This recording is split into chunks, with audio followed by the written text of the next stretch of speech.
Today, the first reading and the gospel are both speaking about fasting. But I think both readings are also posing a question to each one of us. Can there be a fasting that's sterile or useless? Every time that we fast, is it fruitful, or is it possible that we fast but we get no fruit out of it? Because if you look at the gospel, the Pharisees fasted. But was their fasting useful if they didn't recognize Jesus as their Savior? And in the first reading, Isaiah is also saying, I want a different type of fast.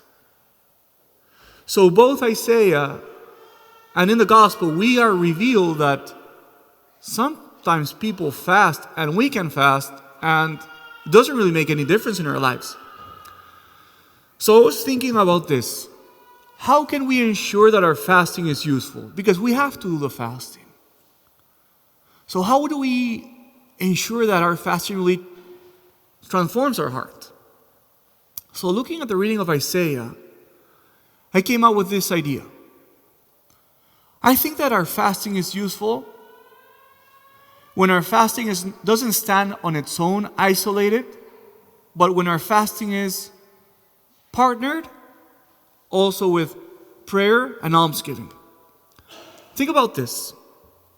I think our fasting today can be much more useful if our fasting leads us to prayer. If our belly lets us know that we're hungry, and we transform this hunger into prayer and we say, Lord, I want to be hungry of you, then our fasting can be much better. I think we're also meant to partner our fasting with our almsgiving. If our fasting helps us remember those who are hungry, not because they have chosen, because that's the way their life is, then our fasting can be much more better. If when your belly today reminds you that you're hungry, and you remember those who are hungry too, then your fasting is much better. But I also thought that if your fasting makes you think of other ways of fasting too, for example, fasting from unkind words or fasting from detraction from others, then our fasting becomes much more powerful. So brothers and sisters, yes, there are occasions when our fasting can be sterile. But today our fasting is called to be powerful and transformative. How do we do this? My suggestion is pair your fasting with prayer. Make your fasting a reminder that you have to be hungry for God.